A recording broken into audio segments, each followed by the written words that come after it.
told you that the Sunday keynote speaker was paid. I'm not. Manage your expectations. So I get this text message back in June from Bobby saying, hey, we'll come up with this new idea. We're going to get rid of the Wednesday morning breakfast meeting, replace it with this conference finale with a closing keynote. And would you like to be the closing keynote? I'm like, you guys are drinking during the exec meetings now? So I'm like, what do you want me to speechify on? Because I don't think you want to give me an open mic and no parameters. And she goes, I don't know. Maybe impart wisdom, leadership, or TACRAO, or something to that effect. I'm like, okay.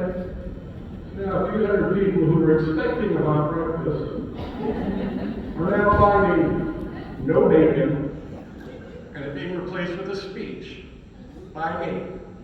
Thanks for setting me up for success here, Bobby. Sorry about that. So I took her suggestion, decided, okay, maybe I could talk about leadership. But then what possible leadership wisdom can I impart on this group? I'm in a room full of experts on leadership. They know more about it than I do. There's nothing I can tell you all that you don't already know. So I thought about it. I'm like, yes, sometimes the most profound leadership lessons come from unexpected sources and everyday experiences. Real life will always be our most impactful teacher. And so with that thought in mind, I thought I would just do a little storytelling instead. Now, I was tempted to title this presentation, A History of Butt Chewings, a Cautionary Tale, because most of the lessons I've learned over the years, I've learned from getting my butt chewed out. The cautionary tale is you get it chewed out enough times, it finally quits growing back. I promise I used to have a butt, but it just came up. Don't look at my butt, Marty. So instead I thought, no, I'd like to talk about the lessons I've learned from Goodyear stores, cotton farms, and TACRAO conferences. Now, when I was a kid, my dad owned a Goodyear store in Taylor, Texas, and then later on, we moved to Amarillo, where he owned 2 of them. Now, I loved nothing more than being at those stores. I would spend hours there.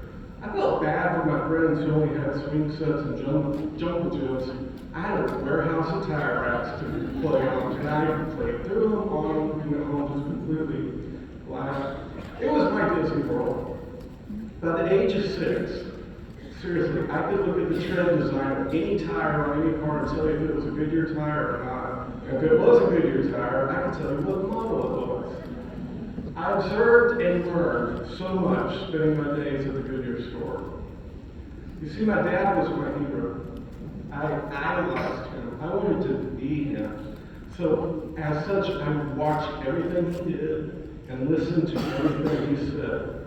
I saw how he treated people, both his employees and his customers, and I wasn't consciously studying it, I was just absorbing it. It was becoming part of my DNA because for the first 15 years of my life, all I ever wanted to do was run a Goodyear store. My dad set expectations and established what the culture of his stores would be, and if you bought into that culture, you would never find a more loyal employer on the face of this planet. He treated his staff, I know this is cliche, he treated his staff like family. He took care of his team. There were times where making the payroll that week was going to be a challenge. Dad would not bring home a paycheck to ensure that his team did take home a paycheck. Or there were times he would take out a personal loan just to cover payroll. He put the team in the store first. Our family lived pretty lean because we wanted to make sure that during the down times, the store and the team would be covered. Now, after 10 hours busting tires all day, working on cars, you're kind of worn out. So every evening when the bay doors closed, when the front door was locked, Dad would have beer 30 for the guys. He would provide the Budweiser. They would just kind of sit around, decompress, talk about the day, and I would just hang out and listen. And I learned so much listening to these guys during the beer 30. I learned a few things my mother wished I had, but it was an educational experience. But it wasn't until decades later that I realized that Beer 30 was an opportunity for my dad to learn from his team what was working, what wasn't, what was going on in their personal lives. He had his finger on the pulse of employee morale and the functioning of the stores.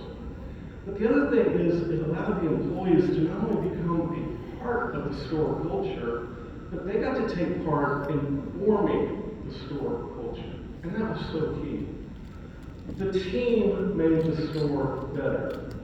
And my father was responsible for and to the team. Even as a young child, I could observe that. Dad respected his employees, they respected him in turn. He never corrected or admonished them publicly, only in private. Me, on the other hand, I got admonished publicly all the time.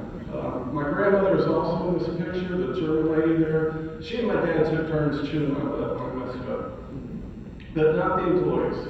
Admonish privately, praise publicly as much as you can. And in turn, the employees took ownership of the store, the equipment, the work. They were really becoming a part of the store themselves. And they knew my dad had their backs. You see, at this point, it wasn't just a business, it was personal. It was personal to them, it was personal to my dad. So Dad sold the store in Taylor, we moved to Amarillo, and he would eventually own 2 stores there. One of them was a Goodyear store in Don Shamrock, full-service gas station. So for all of you under 50, let me explain what full-service gas stations are. You pulled up, we filled your car up with gas, and while we were doing that, we checked your oil and water, we cleaned your windshield, and checked your tire pressure. And Dad let me start working the island like as young as 9 or 10. So when I wasn't in school, man, boom, I was there working the island. I loved it. That was the best job ever. Unfortunately, my parents decided I should not enjoy my childhood. That working at the store was not nearly hard enough for me.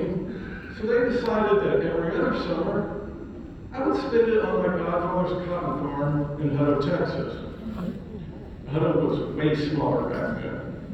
Now, did y'all know that child labor laws don't apply to agriculture? At least that's what they told me. And I didn't have the courage to fact check them because I cherished my butt.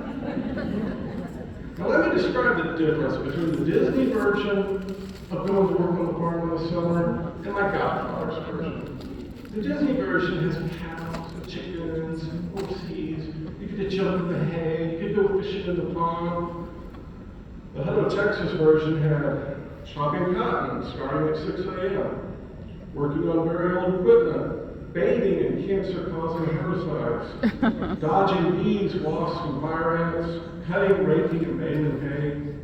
Guys, this was hot work, it was hard work, it was dirty work. I came to despise the sunflower. Because if any of you have ever tried to chop a sunflower out, it's like trying to hoe a tree. Becky, to this day, is not allowed to plant a single sunflower in our yard. So we would have blisters, calluses, bee stings, fire ant bites. That thick black Hutto soil would just cling to your socks and get into your shoes. And I swore it never rained in Hutto, Texas from June to August, the summers I worked there. It was miserable. And my godfather assumed that I knew things that I had no clue about being a kid from Amarillo. At first, Vince is like, I couldn't tell you the difference between a cotton plant and a weed. And didn't help that his fields were notorious for having more weeds than cotton at the start of the term. And the other thing that I didn't know, they used weird language like chopping cotton. You're not chopping cotton, you're chopping the weeds out of cotton. Trust me. I know by experience, if you chop cotton, you'll get your butt chewed out.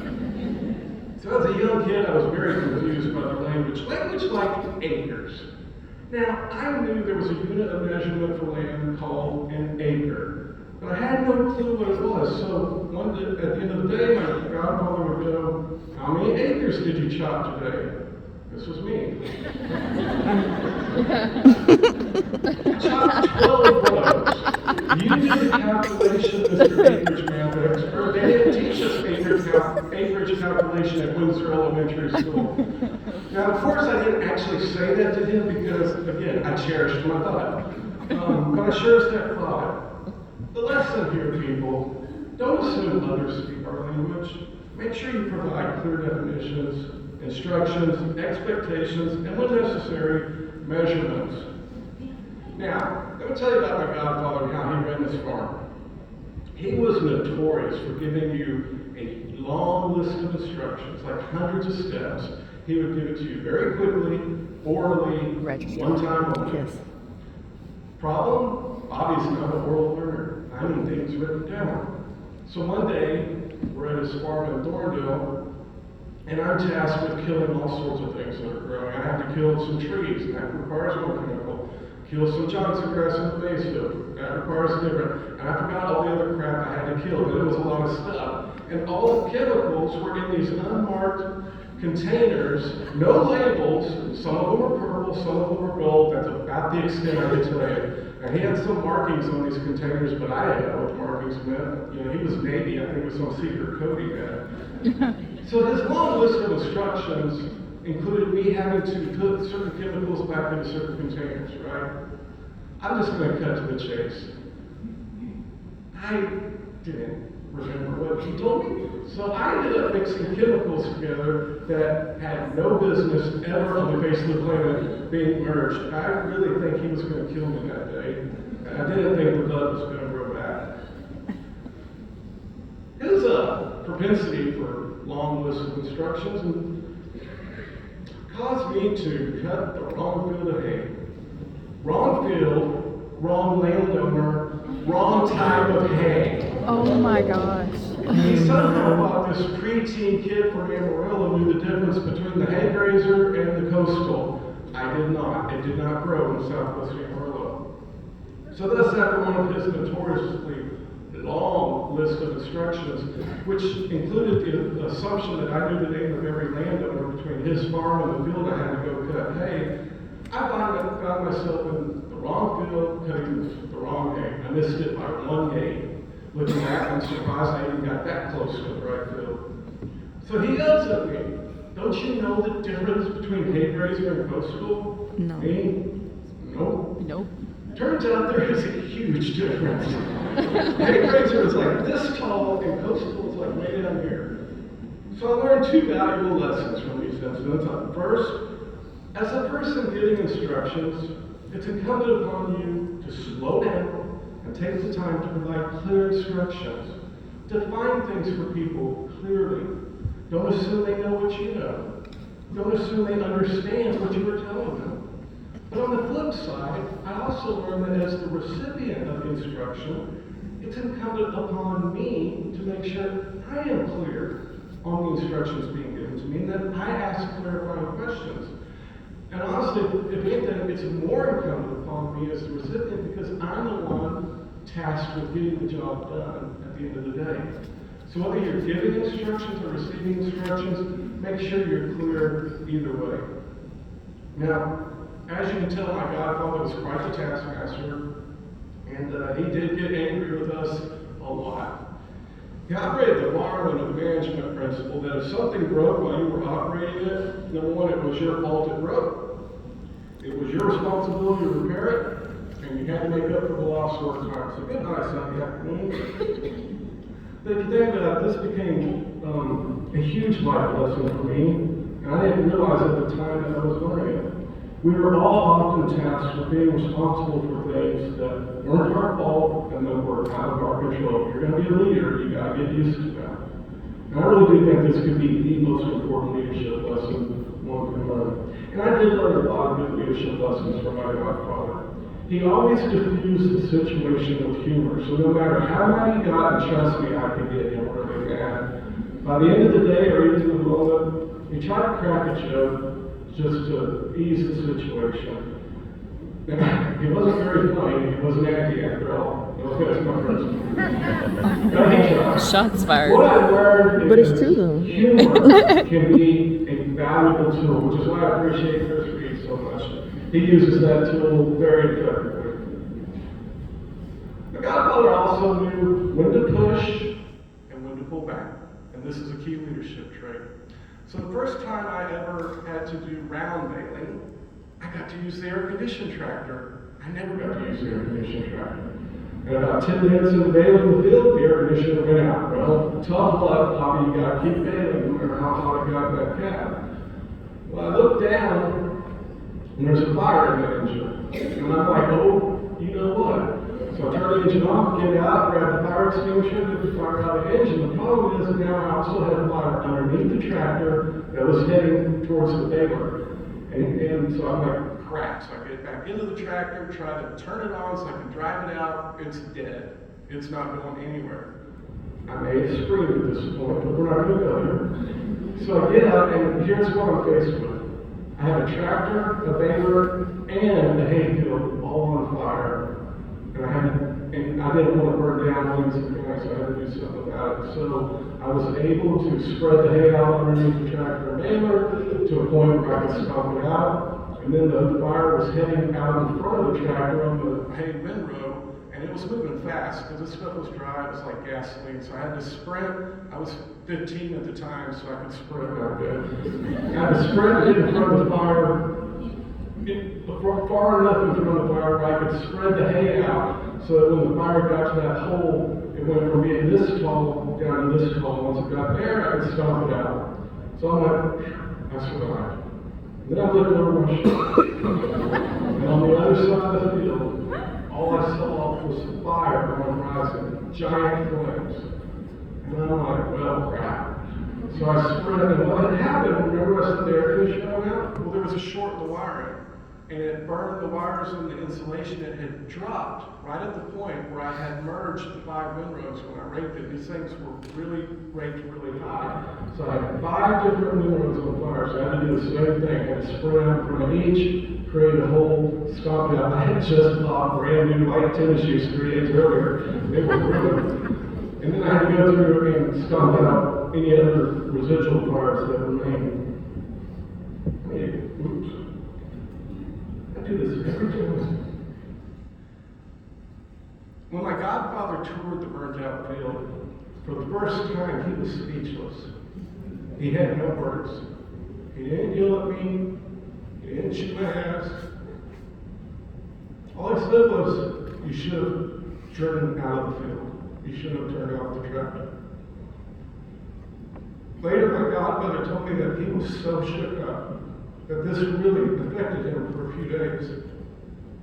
And I came to realize something I didn't know before. My working on his farm had become very personal for him. And it had become very personal for me. And I appreciated that he knew that that situation called for a different approach to correction. That is a trait of a good leader, people.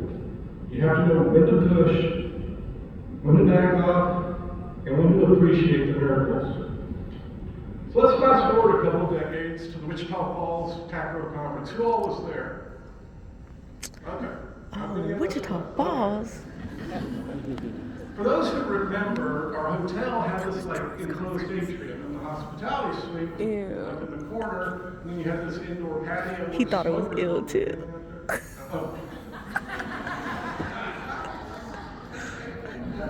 I just quit smoking so much earlier.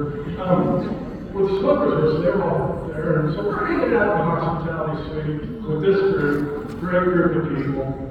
And Oh my God. I need to flip the page. Okay. So we're hanging out there, and this lady I don't know comes storming in. Now I can tell the story now because the individuals are no longer in the profession, and I'm not going to mention their institution. So this lady comes storming in, and she brushes right past me, goes straight to my lap, and she goes, "May I speak to your husband?" She's pointing at me, but she looked at me.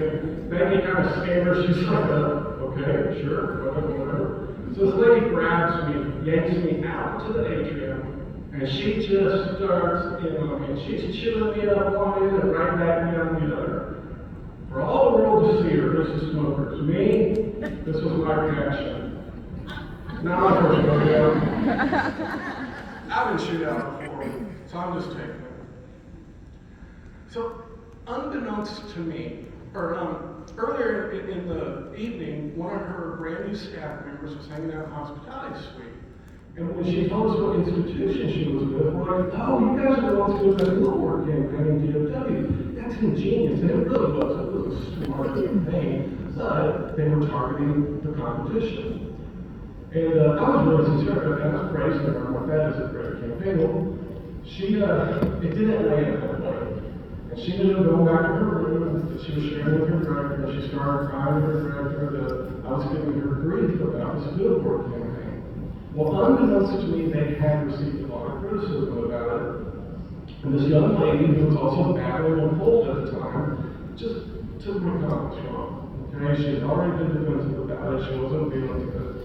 So I tried to explain to the director, look, I'm sorry, I was really sincere in my praise. And if Jamie was here, she could back me up on this, because she witnessed the whole thing. I apologized to her, even though Melissa Gallion and my wife had come out, and by that point I told her, I didn't do anything wrong. He didn't say anything wrong, that you're accusing him of. I've heard this story. And so she goes, I want you to apologize to my staff member tomorrow at the breakfast meeting. Remember the breakfast meeting?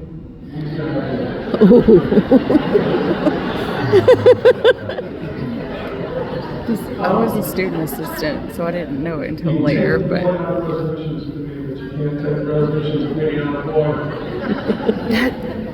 that's the one that became a nun. The other Melissa. Yeah. So she left.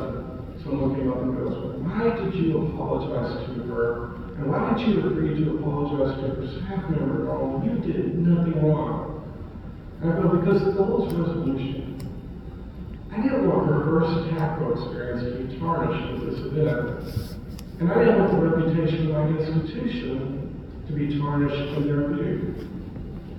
Guys, never underestimate the power of an apology. That's so good. That's a good If you're one. going to lead a team, an office, or a division, sometimes you have to apologize for things you didn't do. And you have to take responsibility for things that are out of your control. That's something I learned working farm.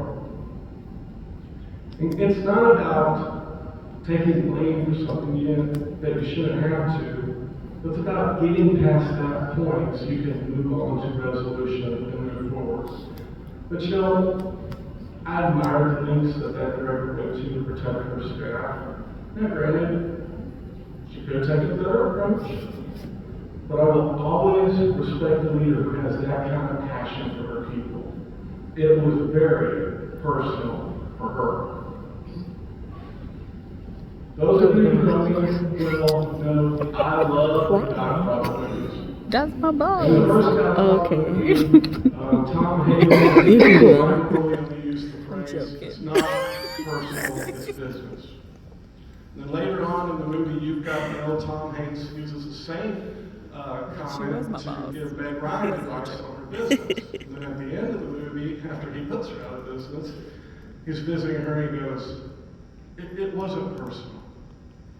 And she goes, but it was personal to me. And it's personal to a lot of people. It needs to be personal, folks. My dad's store was very personal to him and his team. My godfather's farm was the family farm. It was personal to him and his family, but that had also become very personal for me. That director who chewed my ass and her employee who took great pride in her institution, it was deeply personal for them. Many of you work for your alma maters. I really hope it's personal for you. So whether you are leading a small area, an office, or even TACRAO in any capacity, I hope as a leader, you make it personal. This organization is extremely personal to many of us. We take great pride in the work we do on behalf of it. To those serving on committees, serving on the TEC, and who will someday serve on the TEC in the future, I hope you find TACRAO to be just as personal for you, and as a result, just as rewarding to you as it has been for many of us. And as the great Forrest Gump would say, that's all I got to say about that. Thank you very much.